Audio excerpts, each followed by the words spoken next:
From the savannah to the Midland and the Atlantic, Ambazonia has risen to fall no more. Ambazonia rise.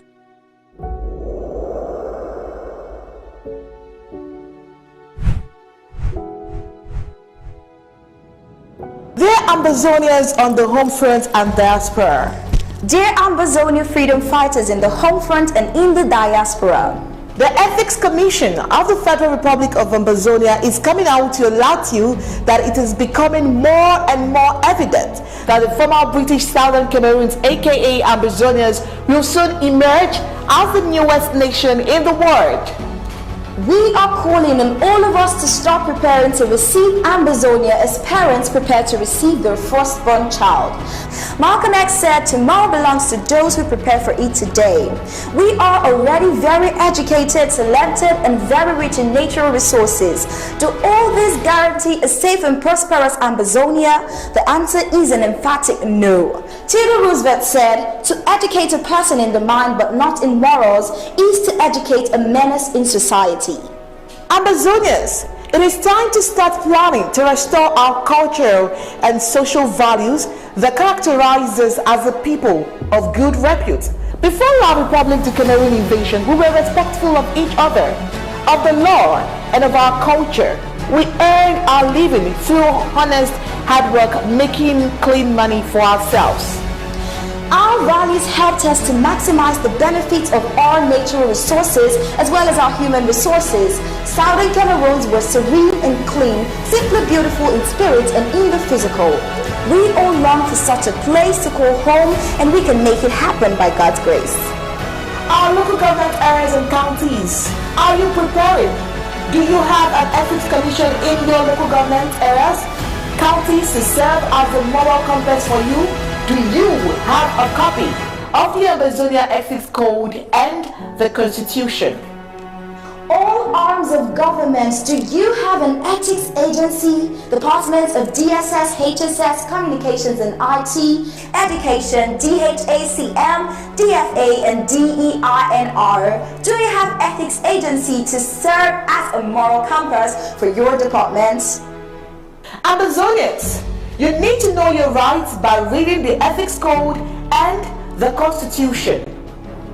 Shame unethical behavior and reward good behavior in your communities. Hold leaders accountable. Be the watchdog of your communities and governments. See something, say something. The church, you are the main research center of moral principles with the responsibility of moralizing the society. How effective are you outside the church building?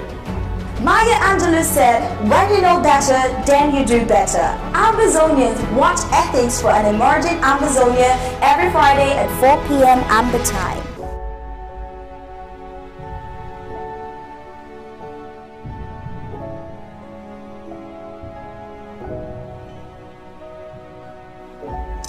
Exclusively on ABC Amba TV. Stay tuned.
and see the area. Everybody and see the area. And see the area.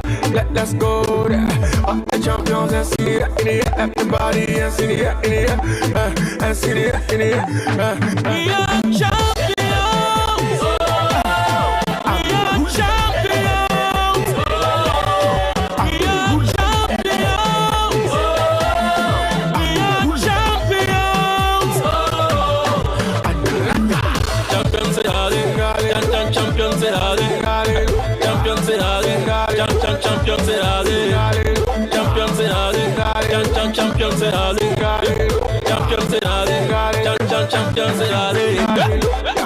Over and over again we see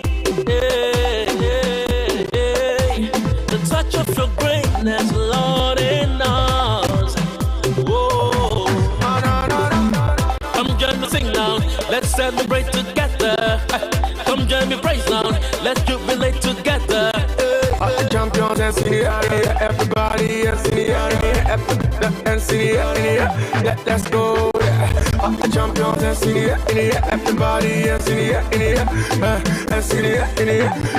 We are champions. We are champions.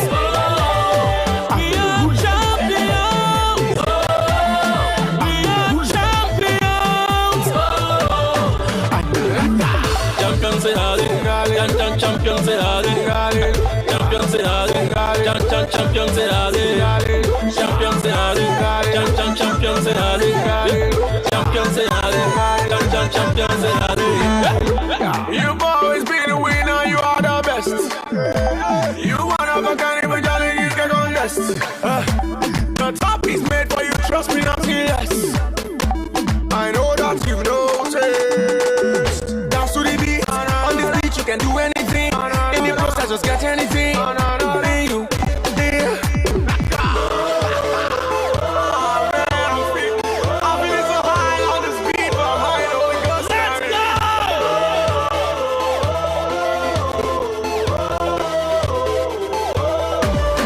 We are champions. We are champions. We are champions. We are champions. Champions say hallelujah. Champions say hallelujah.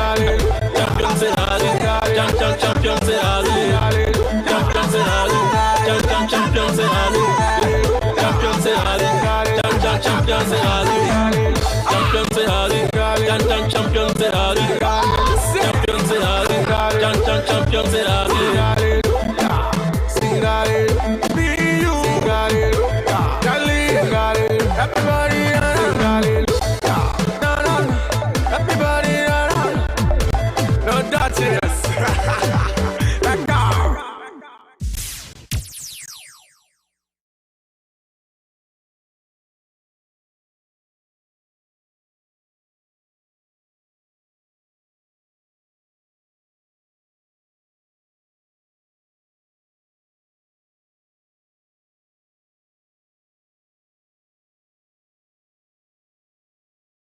Our vision in this interim government is to make ABC a leader and a real warhorse of our struggle.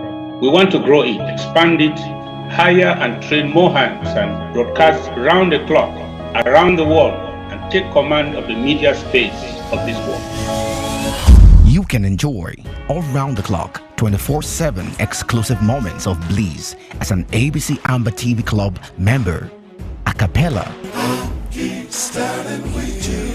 Latest Nigerian/African movies, global politics, ABC Amber News and updates, historical documentaries, and lots more.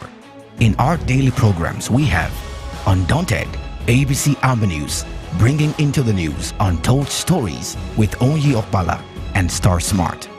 Exclusive discussion, revolutionary panel conversation, infotainment, edutainment, intro governmental debates on topical issues with Tar Paddy King, State of the Liberation Movement, Fronting IG and People of Ambazonia's Position, The Struggles Weekly Update with Secretary Martin Mungwa, PhD, FASC, Health is wealth.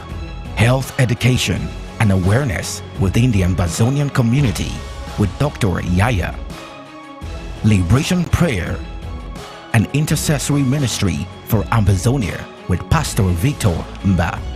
Our freedom, spiritual awareness and education for the Ambazonian community with Pastor Victor Mba and Pastor Commando. Church and politics, neutralizing the myths and preconceived religious and political philosophies that limit the Christian involvement in the realms of decent politics with Pastor Commando. The Horizon, the voice of the Ambazonian woman with Dr. Patience Abiedo and Lady Casey. Our Amber History, bringing to limelight the hidden history of Ambazonia to the world with Pastor Commando. Appointment on community building, education on patriotism within the Ambazonian communities with Ma Rachel Itatima. Ethics for an Emerging Nation, watchdog of basic principles and morals of a nation at war with Ma Dorothy Ngwa. Upcoming programs: Pigeon News, Vernacular Talk Show, County Roots, Activists Corner, Amber Focus, only on ABC Amber Television. We the people, the voice of the voiceless. For 24/7 access, subscribe as a club member on www.abcambertv.com/subscribe.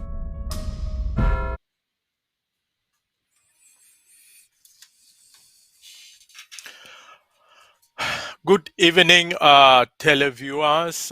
Good evening, those of us who are watching on Facebook and most probably YouTube. Welcome to another edition of Ethics in an Emerging Nation. Before I go on, let me introduce myself. I'm Peter Tanshi. I come from the Bamendankwe LGA, and I'm a member of the Ethics Commission. This program, as you know, during this time of war is to let us have the right mindset in educating ourselves and our and the population, so that when we eventually really get our nation back, we should be doing the right stuff with the right mindset, with the right education. So this year, Ethics of an Emerging Nation is spotlighting on ethical issues plaguing Ambazonians both at home and abroad. The more Ambazonians engage in these discussions on issues now, the better our chances of a short transition period post recognition. Applied knowledge with the right mindset on the right stuff, it's power, and that is just what we are doing on this program. There is no liberty without morality. We are equipping ourselves with the necessary knowledge, mindset, and the right stuff during this period of war. One of the things, while we are waiting for our panelists to come on air, one of the things we've been doing is okay, I can see Barrister Fru is on air. One of our other panelists is Barrister Behesa. So, he's on air now. He's now on air. So we have these our two great mindsets. So to recap, in our last show of last week, This is why we've brought these two minds here. In our last show, we talked about patriotism, the difference between a blind patriot and an informed patriot with the right positive mindset. In the last show, a question was asked that needed a legal mind's perspective too. Now that we have these two great minds with us today, I will beg the audience to let us revisit that question that was brought up last week before we then go to the topic of today. Is the topic of today now is our discussion today is civic duties. So, but before we go to civic duties, we would listen to our two great mindsets. So we will ask the question. This is the question that was brought up last week. Can a tribalistic person be ethic? Or another way of putting it, can a tribalistic person get the right mindset to do positive things as a patriot or for the nation? I will pass the microphone now to our great legal minds. They don't need any introduction. I had to introduce myself because you don't know me much. But let me start with Barrister Fru. Please, can you enlighten Ambazonians on what non-voluntary? Oh no, sorry about that. Can you now answer these questions that can a tribalistic person also be a patriot? Over to you, Barrister Fru. Thank you very much, Peter, for inviting us. I have zero tolerance for anybody who's tribalistic, and when you are tribalistic, your mindset is already polluted. You cannot be a patriot. A patriot is one who respects the law, who is fair, who listens to everybody, who takes everybody's view into account, and who does not practice tribalism in any shape or form.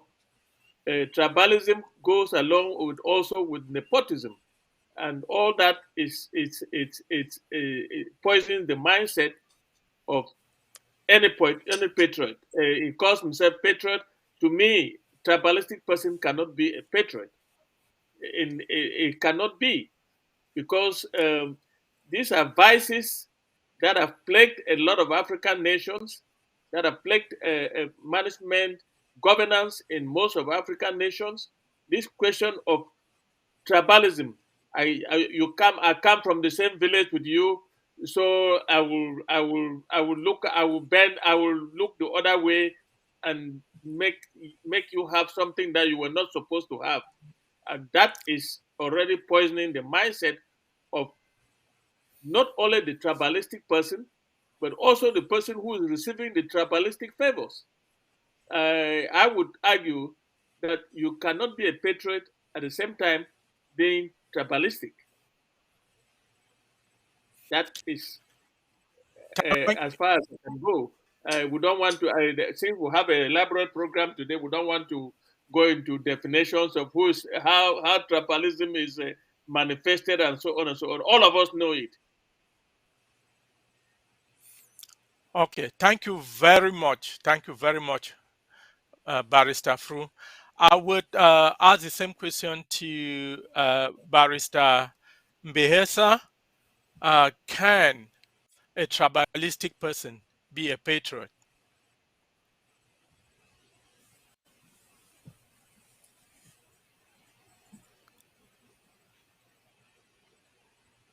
Over to you, Barrister Mbehesa. Let me say this. Say tribalism derives from tribe. And we all know that Tanzania, like any other African countries, is a collection of tribes that has come together to be what they call a nation. And if you are the leader in a nation made up of tribes, the focus of sharing, of distributing the commonwealth, which is the national wealth, the national cake, is to dish it out to your own clansmen, to your clanspeople. You are not a patriot because, for example, when we say patriotism, for example, in the case of Ambazonia, is being doing something for the good of Ambazonia as a body. And so your tribe, Bafut, Bangwa, Bale, whatever it is only part of the pay, what they call the country. And so if you're only doing things in favor of that, you're not a good citizen. You cannot be a good citizen. But let me expand again. This thing can be discussed for days and for years if you expand it. Because what has killed the country that we know today and affected Ambazonia as a whole is tribalism, which can be described in larger sense as sectionalism, which can be described currently, as we call it, regionalization. We watched what happened in Boya a few days ago. They call it the Southwest whatever in Development Forum. And if we are following the news from the so-called Cameroon, you saw what happened in Samilima yesterday. That is going beyond the tribe, chasing people out. Let me start with Boya because Boya is part of our entity. Now, when you see people come out and say, well, this thing given to us, call it even Southwest, must be owned by Southwesterners. What do they really mean? That is advanced tribalism. Because when that property comes even to the so-called Southwest, not every Southwesterner will get it. No? It will go down to particular tribes, ethnic groups, who have political influence. So, said and short and simple, tribalism is a cancer that must be killed, that must be destroyed in the present and future Ambazonia. And let me give this example to close this chapter. In 1967, in Boya, the Boya government, especially the government, that was when 68, that was when Mr. Mona had become the prime minister. We had no secondary school, we didn't have university, but secondary schools were already many. They were graduating so many students every year who wanted jobs. And they discovered that the jobs were limited. They wanted government jobs. And for the first time, they introduced a public service exam in Boya. The public service minister under Mr. Muna was BTB Forestier, who is dead today. And what they did in that exam was that they set an exam. All O-level holders wrote, because that was the maximum they could, or A-levels. And it was marked in advance and graded, and people put by order of merit from number one to the last person. And if there was a job opportunity for the first five, they took the first five. No matter where they came from, one village, where they came from, one compound. If you were in the first five and the jobs were there, you took it. But I bring this example for a reason. Mr. BTB Forestier was a minister of public service, and they had done that public service exam and had the long list of candidates who wrote from the first to the last. A friend of his, let me just call it a friend or relative, had his son who graduated from SASE. I needed a job. I knew that this man was the minister from his country, from his own place. He was his brother, he was a Bangwa man. He sent his son to him. I said, well, go see brother minister. In fact, we'll campaign for you to become minister. Will you give this child a job? You are in charge. And Mr. Forestier had a very interesting answer. He said, well, I'll give you a job. But look at the list. Where's your number? What number are you? Let me just give for example. He said, well, my order of merit, I'm number 125 or number 100. And Forestier asked him, okay, I'll give you the job. But show me the name up there, which is above your own. that I should strike out to give it to you because you are my friend's child. And the child left with his head facing down and went away. That was an ideal way of eliminating tribalism from the public cake, from the national cake that all of us enjoy. It is, let me give up. You are number 120, and we're now still in number 10. But you are my brother's child. Let me give you this job. So, bottom line, tribalism is a thing to be eliminated. Regionalism should be abolished as well. Provincial things should be done same. We should, as far as possible, distribute according to merit. We should give, we should in the country talk without distinguishing which hand to take. Like in the palace, all of us are familiar with palaces, particularly in the Northwest. The man, the chief may have 100 wives. He kills a cow to feed to feed the women and their children. The thing, the cow, the meat is put there. You don't clandestinely give a better slice of meat to the wife who better for you. Now, that's discrimination. That is a foundation to tribalism, which should be abolished and killed.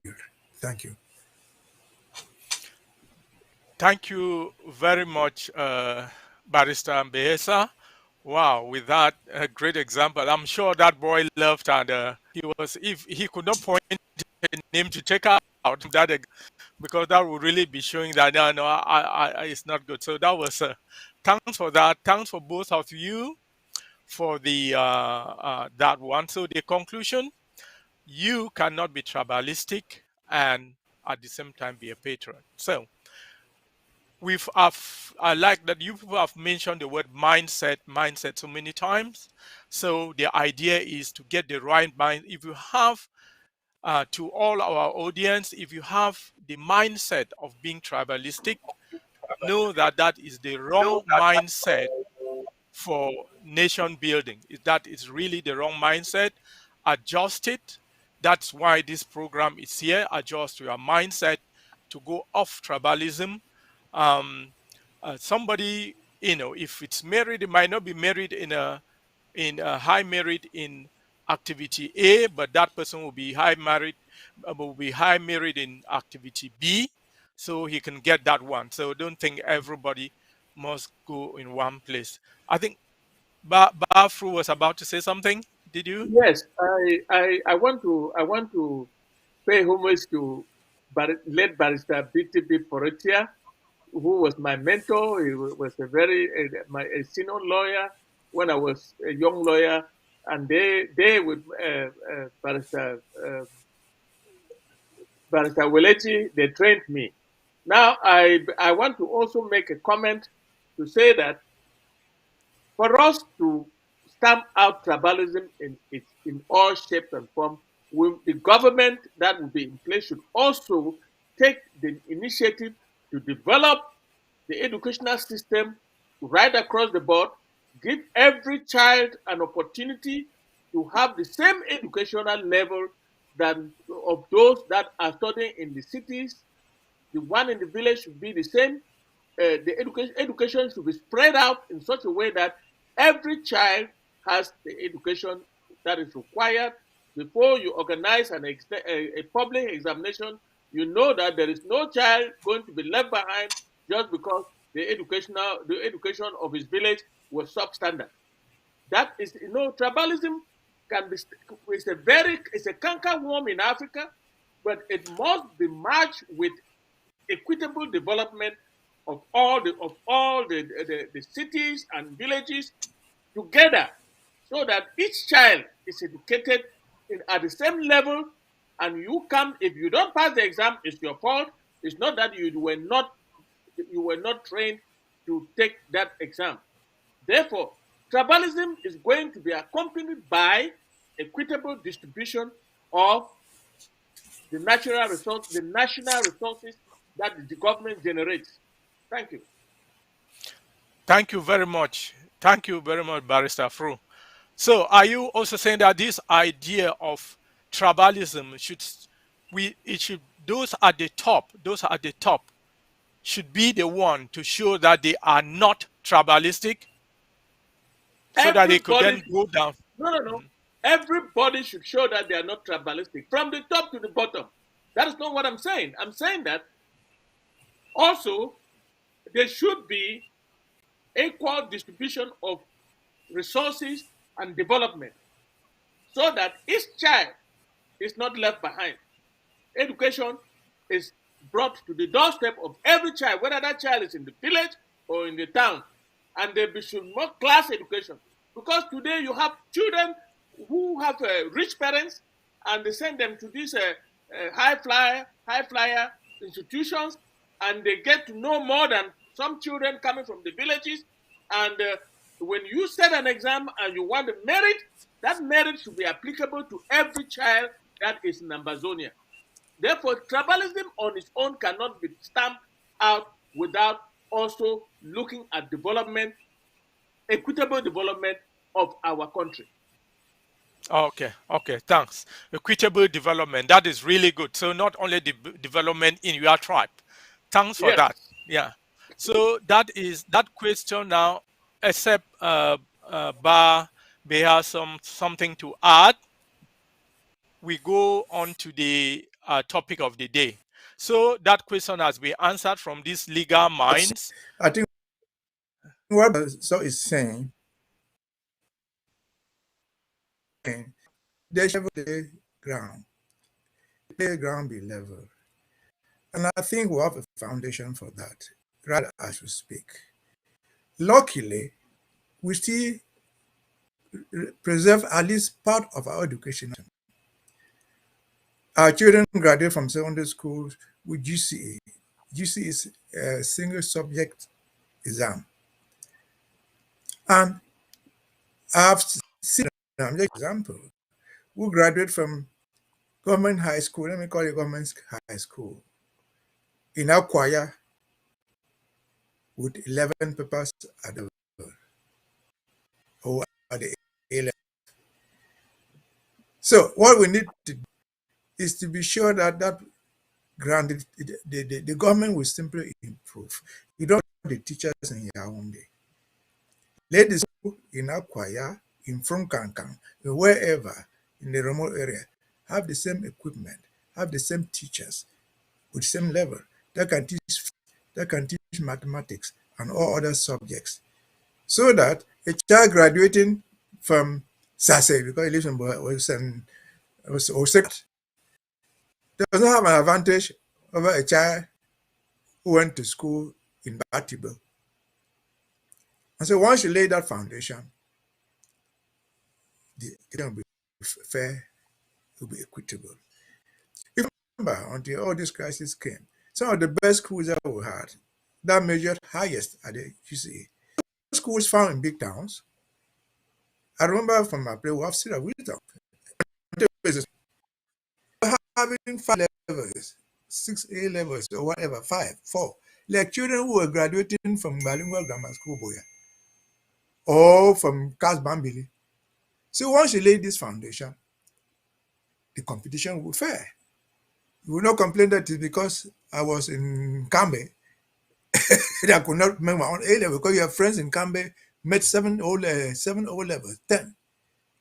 And so our government going forward will make sure that the foundation is laid. In short, make the playing field level for everybody. That would, in principle, eliminate basically tribalism, because they will compete at the same level. Thank you. Okay. Thank you, Ba Behesa and Ba Fru. So now, conclusion of that question last week is a tribalistic person cannot be a patriot. So that's answered. So thank you very much for that. So let's go on to our discussion of the day. As I mentioned, the discussion for today is civic duties. So civic duties. So Ba Fru started the other time. I would let Ba Behesa start this time.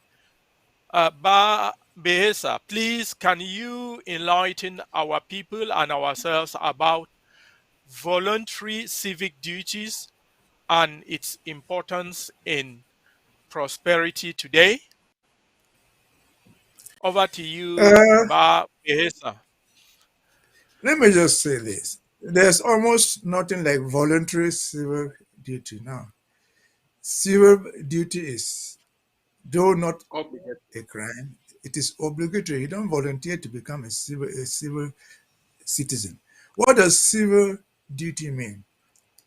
Civil duty means being uh, being accountable, contributing your own share of the national development, being responsible towards what is offered to everybody. How do you get responsible? For example, we talk about roads, we talk about schools.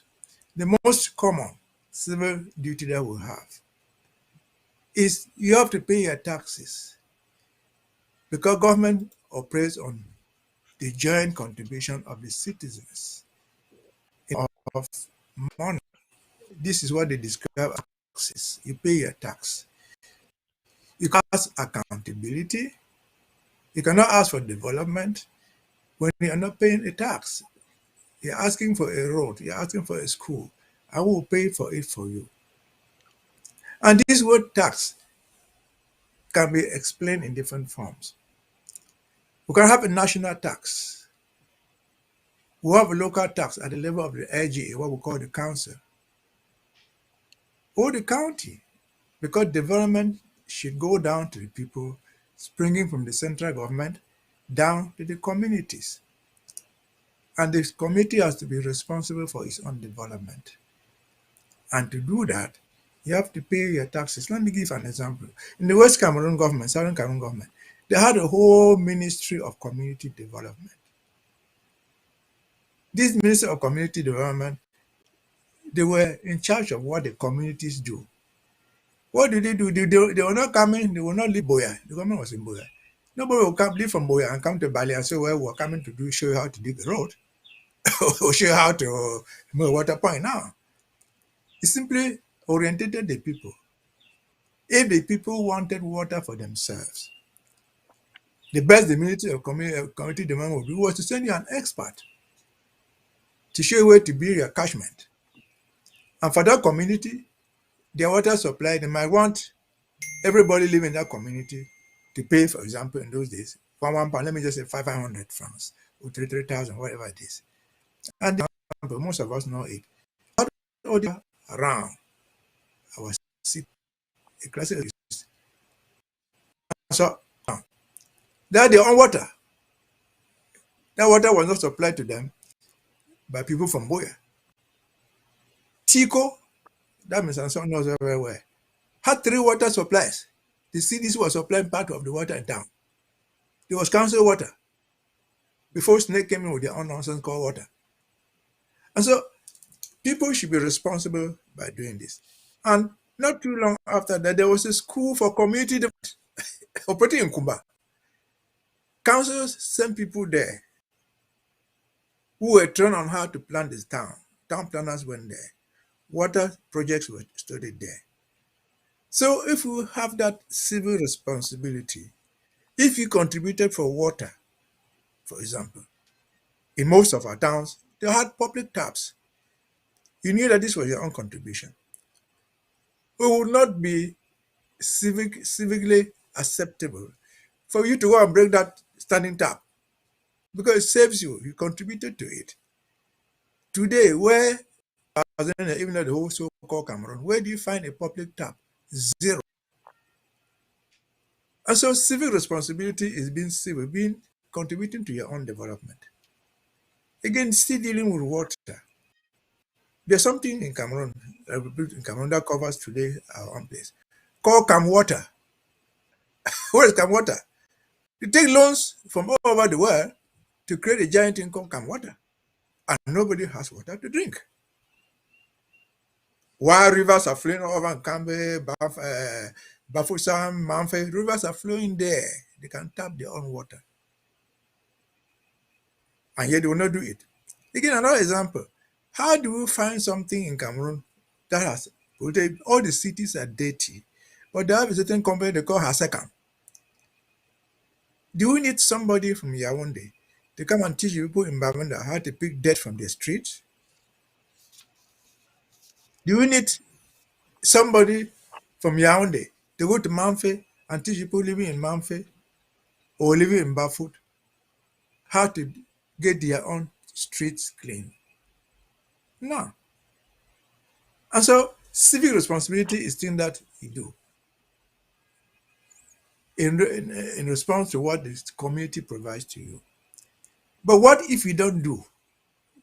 If you don't do, it's not just voluntary. If you don't do it, they will enforce it.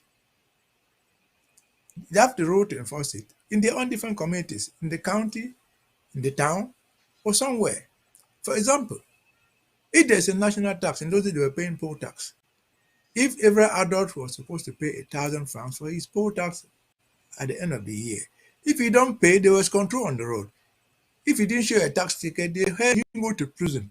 They held you until you paid. Until you pay your tax, then they let you go. Even if today, now that they're not paying taxes, people have run stores in town. And if they are paying taxes and they come to control, you don't have the tax, they hold you, they lock your store. That's enforceability until you pay your tax. But this civic responsibility is almost dead because even the tax we pay, there's no accountability for it. You prefer not to pay your patent for your business because if they come out to control, you can give this guy 500 francs instead of paying 5,000. 500 francs will save you by way of bribery.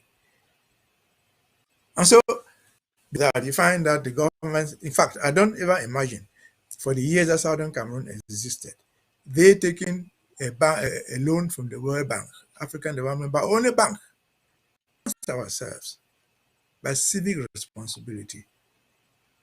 And so we must know our duties towards the state. If you want roads, you have to contribute for it. If you want schools, you have to contribute for it. I remember I said last time that in the West Cameroon system, I was a teacher. When they introduced free education from class 1 to class 4 in 1965, in addition to paying your tax, which was a poll tax, you pay the call rate. That went to cover that section of the school system where you're not paying fees. Every paid education rate. With that money, they could subsidize the teachers' salary. So there's no free lunch. You, the civilian, the citizen, you owe your duty to do for those things. You owe your own. Again, I've said, it starts from the national government down to the council, down to the villages. If village A wants to dig a road to their village, with their money, caterpillar, they go to the PWD and hire the caterpillar for 3 or 4 days. They come and get their road. We don't sit there waiting for the prime minister to come from Boy and dig a road for you. And dig national village roads, or what they call market roads, were the responsibility of the people. They contributed their own money. They got their roads. The government gave them money to be covered and things like that. Let me stop there so far. Maybe we'll continue. Okay, thank you, Behesa, for that. So that is our responsibility to get that civic duties. So the same issue to Barrister Fru. Can you enlighten our people about civic duties and its importance in a prosperous society? Thank you very much. Thank you very much. I agree with Barrister Mbesa that civic responsibility is obligatory. And it starts with one, respect of the law from top to bottom, from those who manage us to the population down to the local government areas, from top to bottom. Respect of the law is one. Number two is community participation. Respect not only the federal laws, not only the state laws, but the laws of the local government area, like Barrister Mbesa has just explained. How do you respect the law? There is, in every country, you have the body of the law. You have the judiciary and the law enforcement agencies. The judiciary in every country plays a major role in this application and respect of the law. And if that judiciary is not civically responsible, it will be involved in corruption, will be involved in all kinds of malpractices that will, from there, destroy the fabric of the society. It is everybody's civic responsibility to not only know how to apply the law, but also respect the law. For those of us who have grown in the judiciary, we have seen our days of how uncivilized people manage the judicial system of La République du Congo. And consequently, it affected Amazonia. We cannot refuse the fact that impact, that system of the judiciary has not affected the present day Amazonia. That is a task that we should work to stamp out, to make sure that the judiciary that we set up is a civilized judiciary, and to make sure that the citizens of our country, whoever he is, or residents of our country, those who come into our land, must respect the law. Respect of the law, like Barrister Besta said, you pay your taxes from whichever level that the taxes are imposed by the law.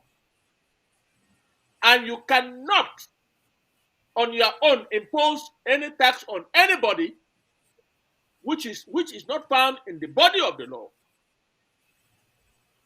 Because as far as I know, all taxation comes through the established governmental agencies, through the judiciary, through the assembly, National Assembly that passes the law, down to the judiciary for application, down to the law enforcement agencies for enforcement, and down to the population for respect of the body of the law. If you don't respect the law, you cannot be a patron. Number two, if you don't respect human rights of the citizens because you are on top and you think that you can violate anybody's right at any time, you are not a patron. Equitable application of the law, equitable application of the way you manage the national resources, the way you treat each and every citizen is very important for you to become a patriot of the nation. All of us, everybody, it's commonly said, the law is an ass. The law is no respecter of any person. Everybody is, the law applies to everybody irrespective of who you are. You must respect the law. Number two, civic responsibility. Barrister Mbesa has said it all. You must be able to participate in all the civic responsibilities that are called upon you as a citizen living in a particular environment. I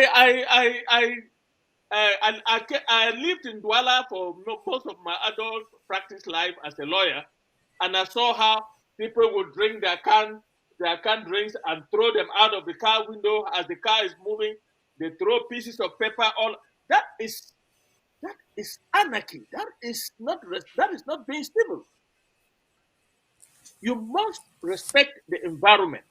You cannot dump your refuse anywhere, anytime, just because you are riding a car, You eat something in your car, you throw it out, and you dirty the street that that car is moving on. And of course, like like in the Southern Cameroon days, there were times that the every quarter calls or every village calls is people to come out, and everybody will help to clean the streets, to clean our environment, and you must not be absent in such endeavors. If you are living in a village and today is a cleanup campaign day, you cannot say, "Oh, I'm a lawyer, I'm running to court. Oh, I am this and that, I'm doing this and that." No, you must give time and participate in that cleaning up, that day that is set aside for community cleaning. Community participation is so important. It was built into our system as English speaking people, and you find that even today, the Ambazonia is the cleanest part of La République du Cameroon. If because we are still under La République du Cameroon because of this war, you go to Bamenda, you go to Kumba, you go to Victoria, every place is neat. Look, there is no anarchy, there's no construction of houses just anyhow. You go to Douala, people just build houses left and right. It comes right to the street, and that is anarchy. That is not a civilized society. People just bring whatever they are eating in the car, they throw it out of the window. The streets are littered with dirt. When their signs do not litter, but people litter. You are not civil. If you do that, you cannot you cannot call yourself a patriot. Respect of the law and civic participation, what we call community participation in your environment, and respect of human rights, the human rights of the citizens, the human rights of everybody working under you. You must respect. You must not say because you are a boss, you can talk to anybody in your office at any time and say anything. No, you must respect the others so that they too can respect you. There's a lot to be said about civic responsibility of citizens. We Ambazonians, we right up to today, we have that spirit, even though the bad spirit of La Republique has poisoned some of us. But for this nation that is being born, we have to bring back civil responsibility of every citizen, a conducive environment of work, no littering, no abuse of people who come to ask your service. You must be at work at the time that you are expected to be at work. You must serve the people equitably as you are required to. That is what is going to happen with this emerging nation. There is a lot to be said about all that, but with the time that we have, we cannot go through all the civic responsibility that the emerging nation and us are supposed to start learning from today. But we must do our best to make sure that we start learning our responsibility, our civic responsibility, not only to ourselves but to the nation at large. Thank you. Yeah, thank you very much. Thank you very much, Bafru. That was really great. So, yeah, you talked of time constraints. So both of you have really been great. As we said during this time, we are trying to build the right mindset that when we are in control, everything will go. Thank you very much for that.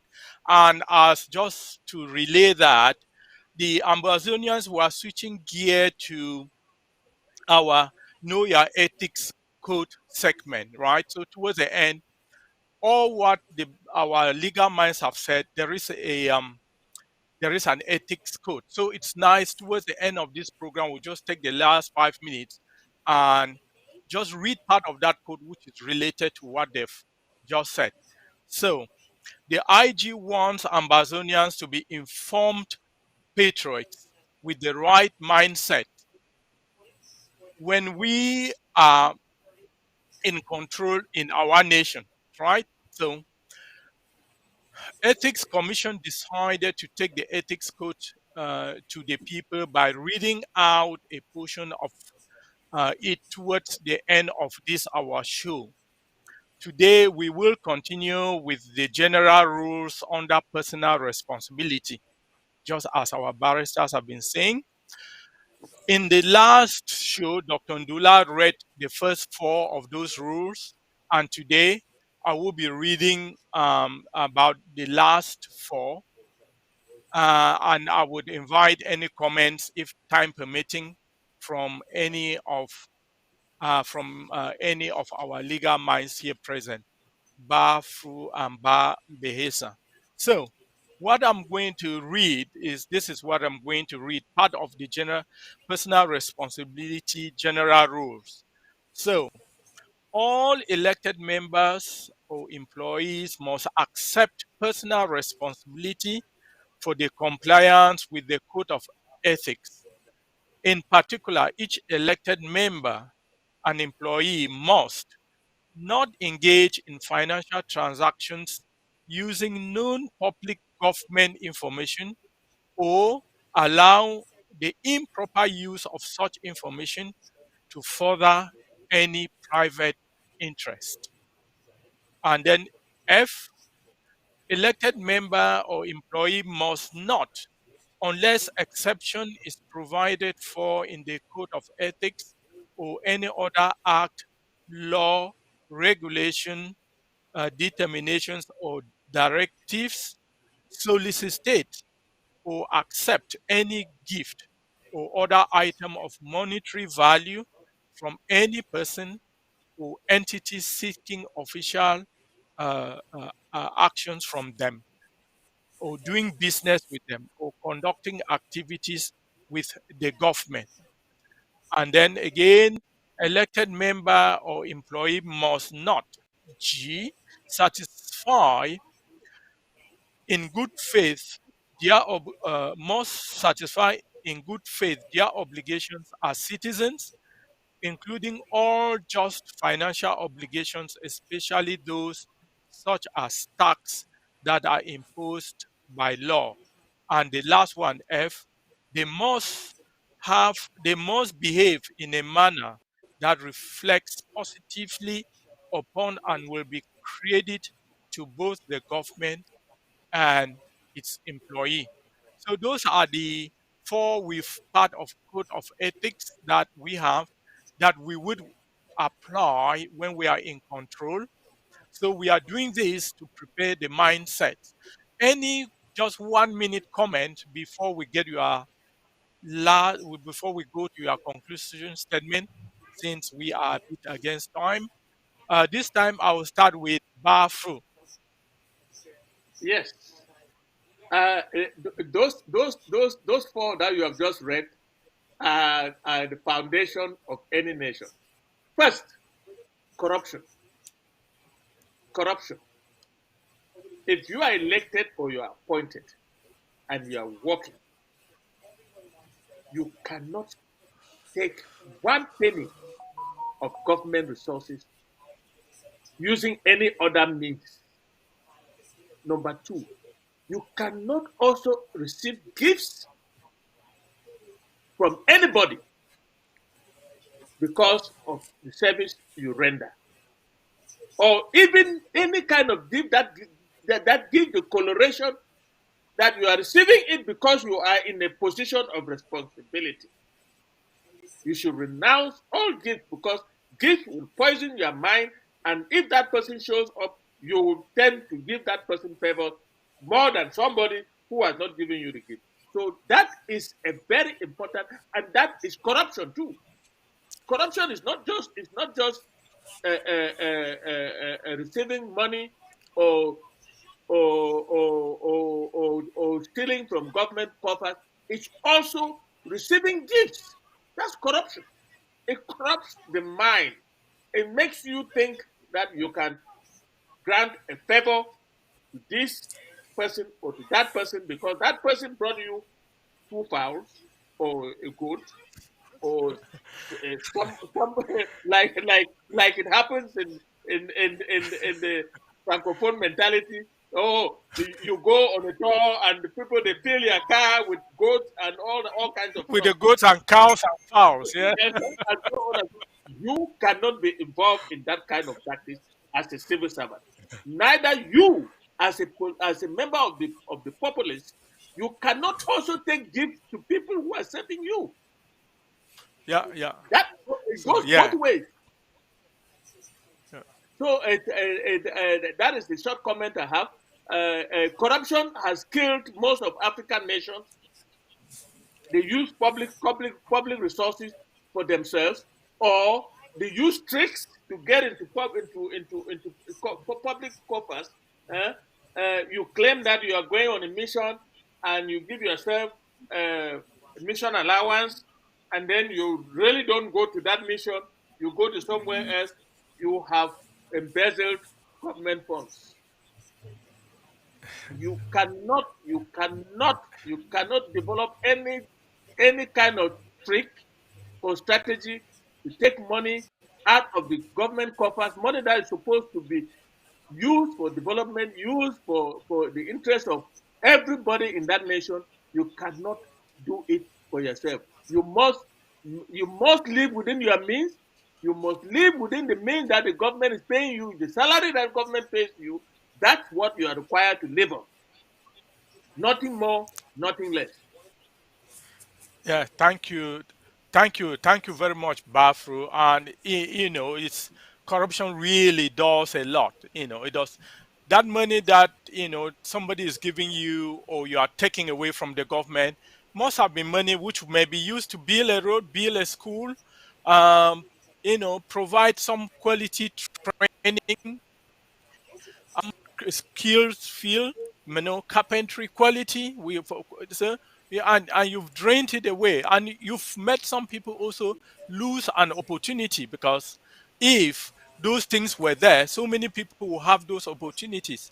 If that road was not there, maybe the farmer who is far away will not be able to bring the goods to the urban area, or they go to them and buy their products. So that you've taken opportunity from people. In fact, that is corruption. The ills of corruption are great. So that's why, again, mindset, mindset. Know that if you're getting in pocketing it, you are also hitting you. Not only your pocket momentarily is hitting you, and maybe even your family down the line, because you might have that money, go and drink a beer and do something. But how of your children? Your children may never be in your position. They might never have a job because, or they never even learned a trade because the money that was supposed to use for that institution, you took it. So that's great. Thanks for that, Bafru.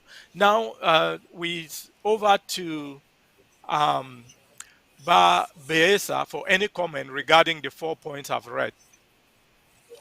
Yeah, thank you. But before I get there, I just saw Paddy has just sent us information on the chat that our time is not that short, that we still have about 20 minutes to go. So Okay. so that will help us have more time. And because we have more time, before I go to what you said, let us go back to the other segment, the segment of ethics, civil responsibility. For any ethics to be effective, for that civil responsibility to be effective, there must be people who enforce the rules to be sure that the poor woman in the village, the poor man going down the street, that one is the most liable one. But he or she will not do the right thing until there's somebody up there to enforce the rule. People will not throw out their beer cans on the street if they know that they can be fined for doing that. So this takes me to this. See, we have the whole ethics and the morality and the civic part of our communities and Bazonia has sunken down to the level that it has never been before for the past 50 years. And let me use this to illustrate it. Now, every day when we drive from Bamenda to Santa to Kumba to wherever, how many checkpoints do we find on the road? Thousands. What are these people checking? They are checking nothing other than taking bribe. When you drive from Bamenda to Yaoundé, from Bamenda to Ba, and vice versa and everywhere, how many times do you ever see a road sign on the road? Speed limit 50 kilometers. It don't exist. Is it that when they constructed that road, just putting that plaque on the road is what they could not do? No. When you go to Bamenda and leave, call it Bengui Park, then up to station, how many schools do you find there? Thousands of schools. But have you ever found on the road, be it from Tico to Boya to Meka, have you ever found a signboard on the road? Schools, school children crossing. They don't exist. And in particular in this Southwestern, all the schools are on the highway. Bilingual Grammar School, the Girls Technical College, the university, where children are crossing at every second. But there's no sign to say there's a school here. This sign of a school or speed limit is meant just to bring sense to you that children might be crossing. So limit your speed, it will kill somebody. But it's not even just there. For all my life in Boya, as a lawyer, I never saw anybody brought to court for overspeeding. It doesn't exist. But accidents are occurring every day on the highway. And this will take me back to what we had before then. In the late 70s, one of the, well, in the late middle 70s, in Boya, I just, it's 374, 75. There was a magistrate in Boya. He's dead now. My son will know him. By the son, magistrate in Dopping. Topic. He was sitting in the magistrate court. And some people were brought, some 2 or 3 drivers. One driver was brought from Muyuka for overspeeding, for charged for overspeeding. And then the driver was denying. They didn't have machines to show how the man was running fast. There was nothing to show. And then my Doping turned and asked the guy, you asked how they know that you're running fast? He said, yes. He said, what were they from Moyoka Road where they go? 5 motor for road. You don't run past any other motor, you run past other motor. Means you go fast or you go slow now. You're a driver. You're passing everybody. And then you want them to invent a machine that they have in England to come and put in Boya in 1970 to show that you were overspeeding. He found him guilty and he paid the fine. And so they must, the people in positions of power must be able to enforce them. Where the law don't exist, look for something equitable, something that can be explained to justify, to show that the conduct being reprimanded was unacceptable in the community. And so this is ethical.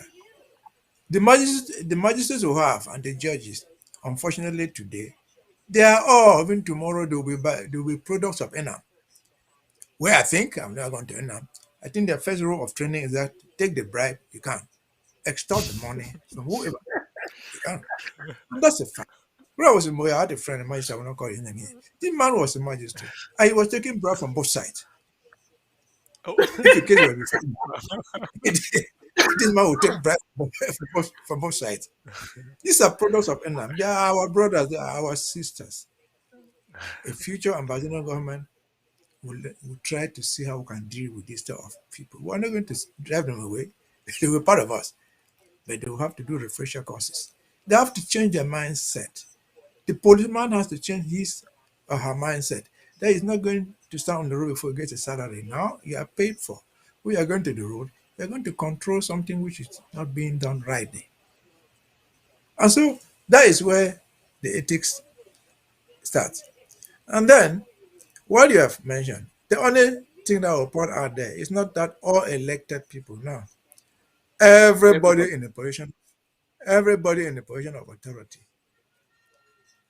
will have to make sure that he or she does not get himself so corrupt.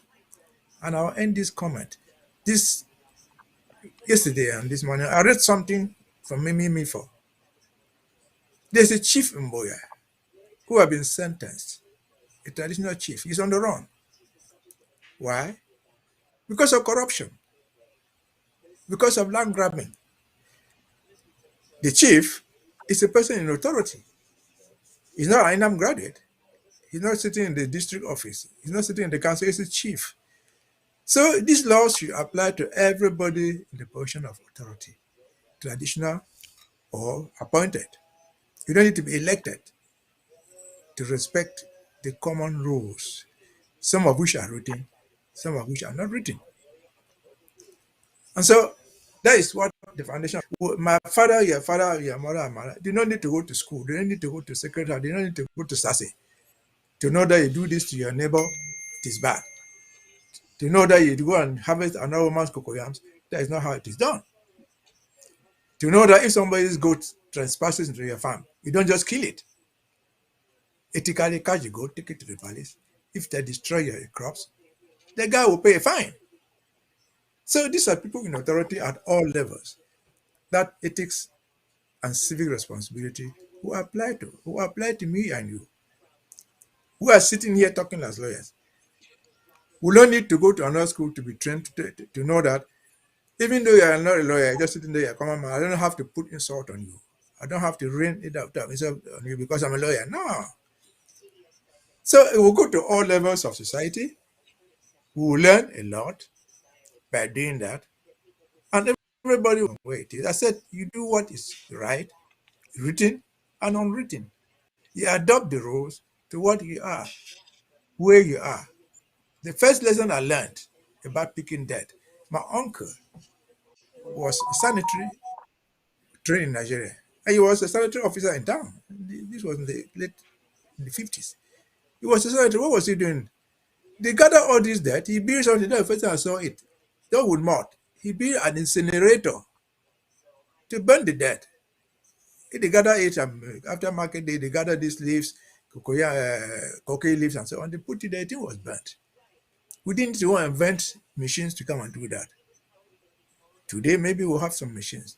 But where the machines are not there, do what you can to make your own community clean, to make your own place livable. The mayor of a small town, call it Batiba, call it Bengu, call it anyone. That council has authority in that town. The least thing they can provide for everybody, for every woman in town, for every child living in that city, is to provide a public urinary, a public latrine. It doesn't cost much money. The people can dig it for themselves. And then they will learn to know that if you are on the street going down to another man's house, I needed to pee, you go into that small house there. Rather than stand outside there and or sit at the corner of somebody's house and begin to pee. This is just simple. Yes, this is just simple. Why have they not done this? A big town like Bamenda, with thousands of people, how many public latrines do you have there? Is that what they call the city council lacks money to dig those holes there? If you don't have the money, you go to Bafut or Nkwen town and Nkwen Cartier and say, tell the chief or whoever is there, dig five holes here, we'll give you sheets of zinc to cover it. They will not deny you that they can contribute to 200, the woman will give 100, they will do that thing. And so you find all the cities from Yaoundé to Boya to Bamenda to wherever, there's no public urinary, there's no public latrine. And is this public latrine only for you? I mean, no, the DO2 has the need to go to the latrine. He has the right, when he's trying to pee after drinking his beer, he needs a place to hide himself. And so that's where we are. Our ethics is doing a good job. We're preparing a future generation, which I think is not far from coming. We're preparing a future nation, which should be ideal with as little cost as possible. What will make it ideal? The involvement of the population. The people will learn to know that this is good for them. They will do it. The officers will learn to know that whatever thing they are doing there is also going to help them. As I said, the DO, the governor, who wants to pee in Bamenda, if he's sitting somewhere trying to catch amber boys, where does he go? He has to go behind somebody's hand, open his pants and and pour out all the beer behind someone's house. If he had put a toilet there, would he not be the very governor to go there and pee himself? And so that's where we are. The only thing I've added to what you said is that it should not be elected people. It should be anybody Okay. in position of power, be it Okay. elected or in a form. Thank you. Yeah. Thank you. Can I think Bafru has something to add. Yeah. we left out something I call safety. Safety and our civic responsibility. When I was growing up, we used to have a police officer called the VIO. The VIO was in charge of inspecting all vehicles that fly our roads. And because of that, the accidents in Amazonia were minimal. How did they used to do it? The VIO will inspect your vehicle once every year. And when you don't have, when you miss the vehicle inspection and the police officer stops you, he writes you and sends you to court. They put your And vehicle off the road. Off yes, the road. your vehicle is put off the road. You go to court and you meet the magistrate. I remember when I was growing up in Tico, there was one magistrate, Magistrate Ganje. He was very particular about vehicle safety. And I tell you, it was very easy for him to give you 6 months for either speeding, 6 months for not having your vehicle inspected, or whatever. He was, I mean, the whole country knew that when you are in Tico or the Tico Judicial District, that is from the Mutengana and so on, and you have to appear before Magistrate Kanye in Tico Court. He is not dead. He was a lawyer before that. But let me tell you, we must bring back the VIO. What La Republic has done now is a visit technique. Visit technique, you can drive a car for 5 years without going for a visit technique as long as you are giving the bribe to the police on the road. And even when you go for visit technique, who is there inspecting?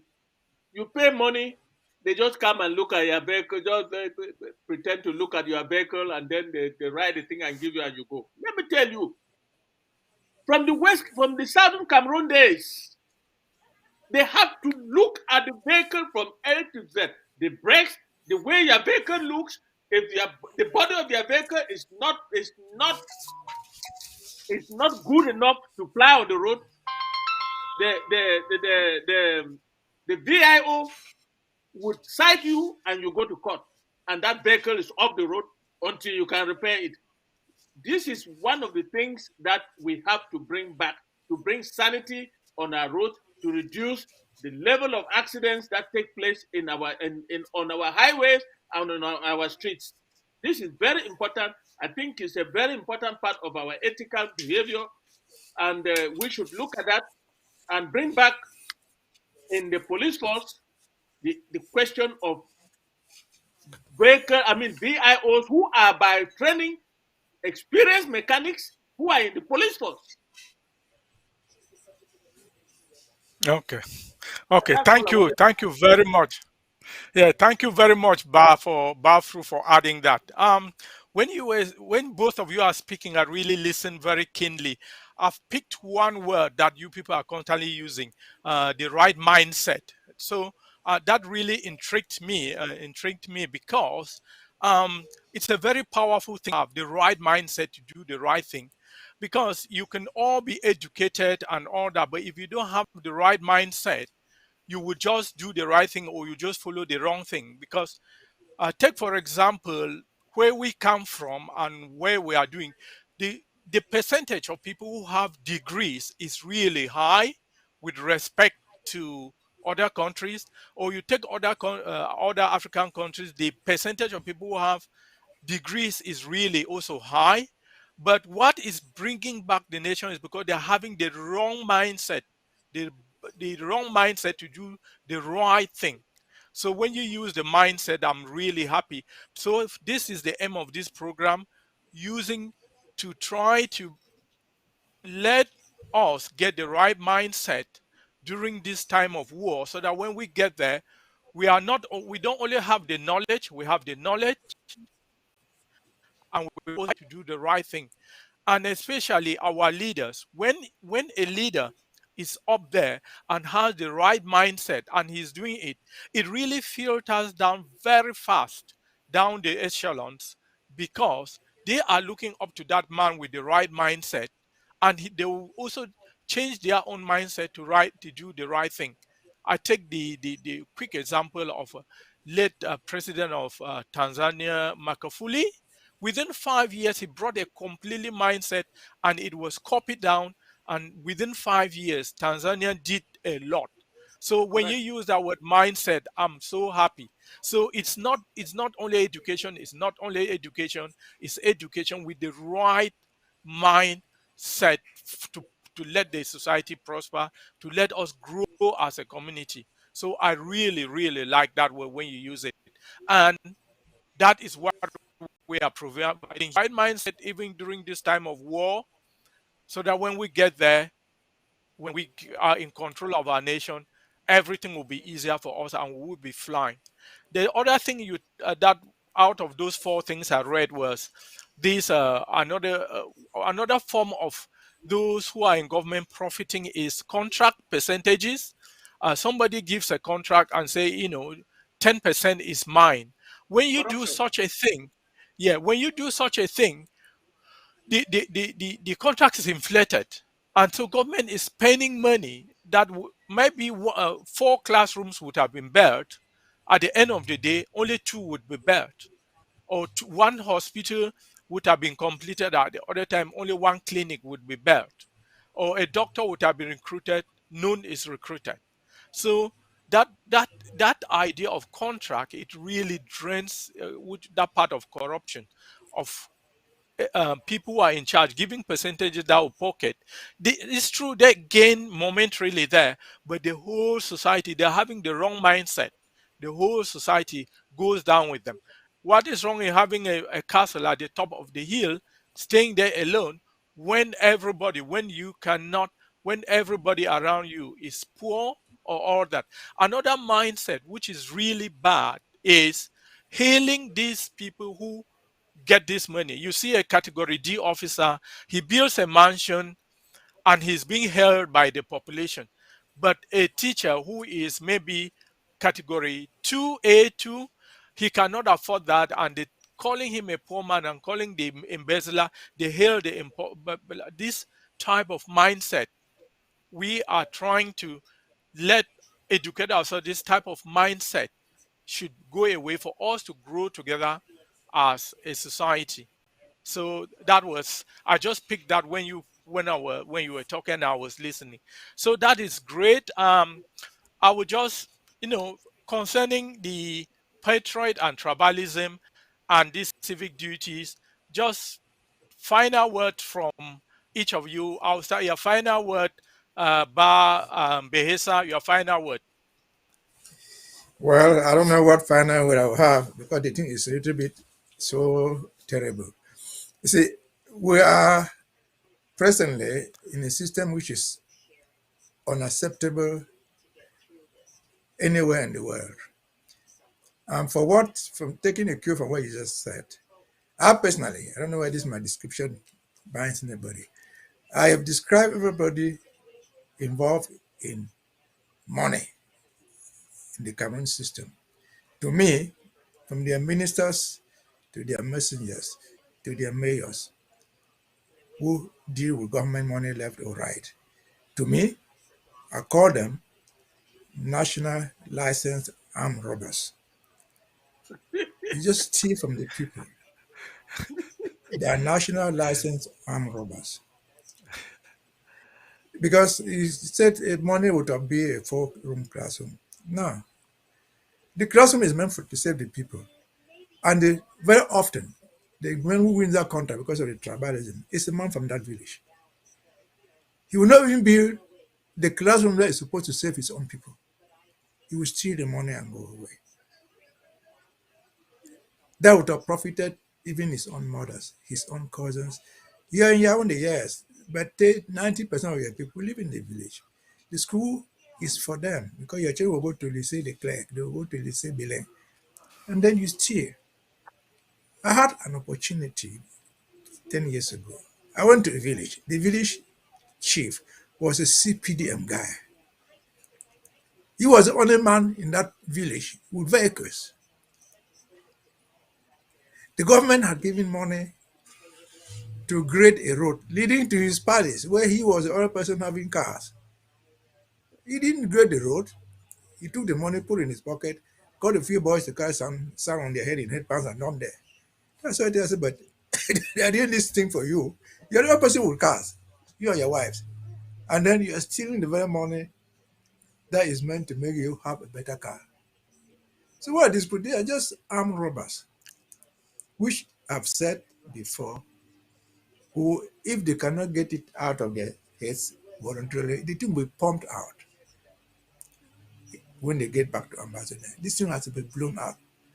They have to reduce themselves to size, leave the level of the people, understand that the people are part of them ethically. That's all ethics. Because what can I do? What can a poor villager do to a director coming from yonder? You have no person to send him. What can he do to the magistrate who is sitting up there? You have nothing to do. So this one has to be pumped out of their heads, blown out of their skulls, for them to bring themselves to size. That before going to Yaoundé, before going to Bamenda to become a delegate, you were one of us. You lived here. That's why when your father comes to visit you in Yaoundé and he dies, you carry him on a motorcycle. You will bury him in a village in Batibo or in Manfe or anywhere in Amazonia. Why you were the minister of roads? That is shameful. Therefore, my conclusion is that our future leaders, I don't include, that does not include me because I'm really old. I'm not sure that I would make it to that place. Our future leaders would have to learn to swallow the bitter pill. That corruption is bad. And if you get corrupt and you're caught, you go to jail.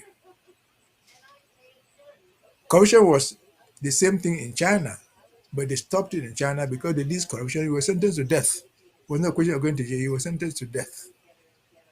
So the future government of Amazonia will have to deal with that. But these are the guidelines I will give as an individual at this stage. Thank you very much. Thank you, Ba Behesa. Over to you, Ba Fru. Yes, the future Amazonian government should be set up with a very powerful judiciary and law enforcement agency that will have zero tolerance on corruption. Zero tolerance from top to bottom, from the president to the last person on the street. If you are involved in corruption, you should the judiciary and the law enforcement should be ready to prosecute you to the letter of the law, so that others they will act like It was a deterrent. 5 minutes. It will act like a deterrent for anybody who is in any post of responsibility or who is anywhere to attempt to steal or embezzle or be involved in corruption. The police, a policeman who stands on the road and takes just one amber from any, I call it amber because we're not going to have CFA. One amber from anybody, from any citizen, that policeman should be fired on the spot. And others will sit up.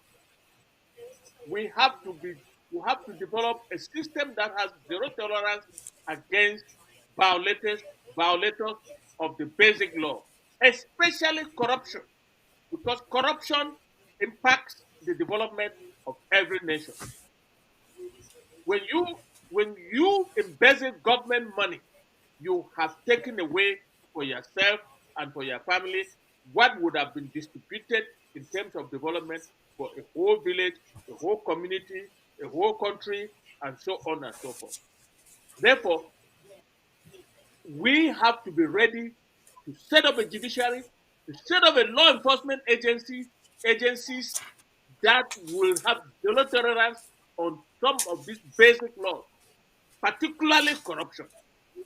Because African countries today cannot develop because the resources that are put at their disposal goes to Swiss banks, goes to all other protected banks around the world, while the common man cannot even have light to get to his village, I know.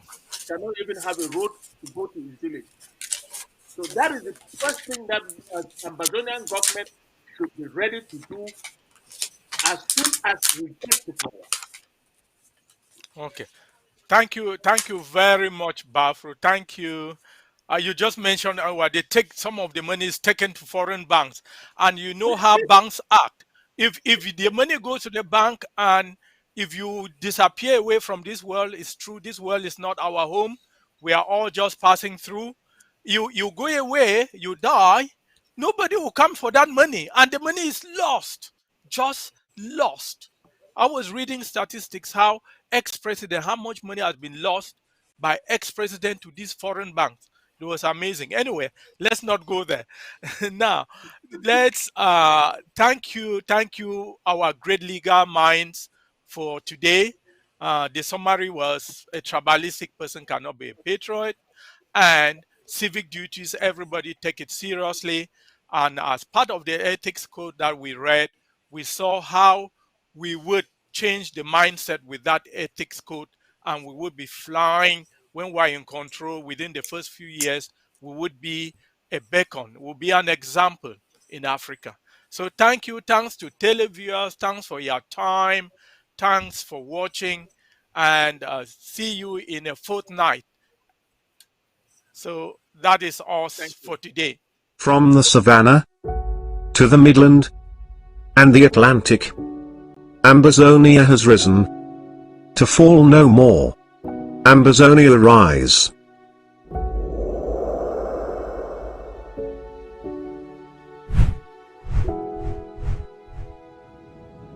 Dear Ambazonians on the home front and diaspora.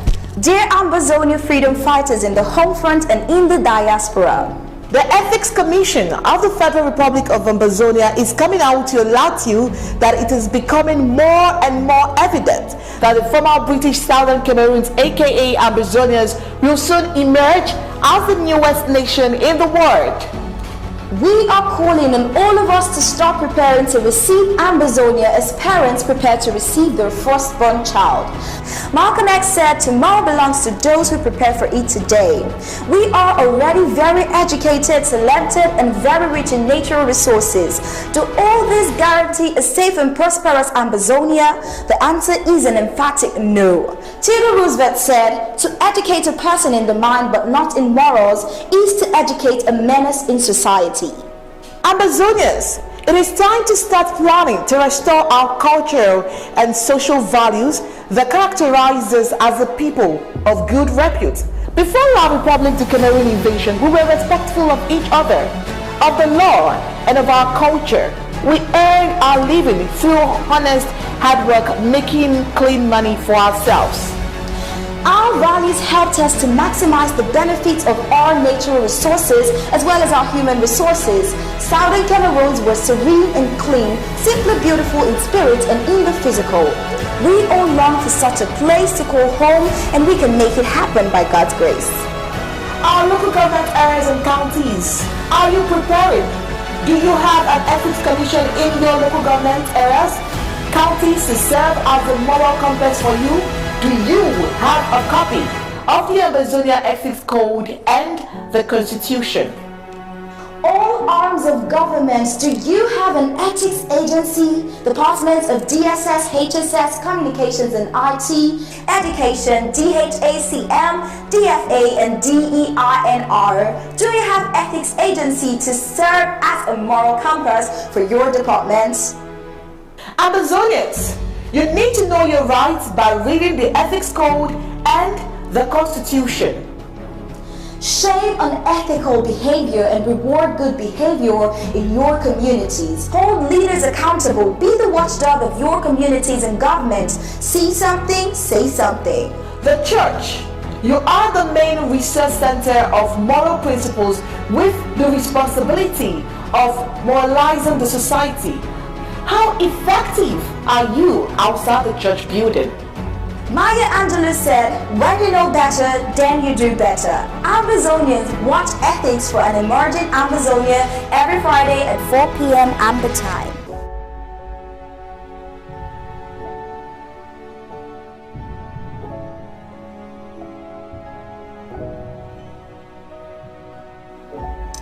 Exclusively on ABC Amber TV.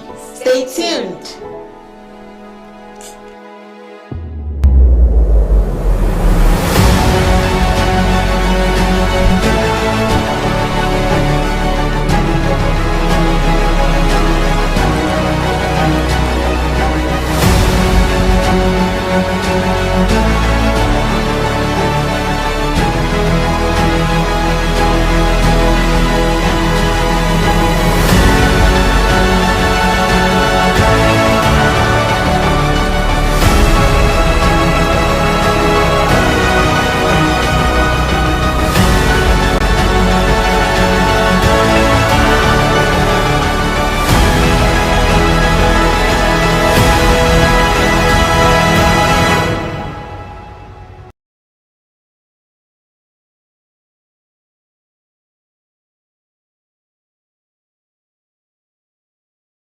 From the savannah to the Midland and the Atlantic,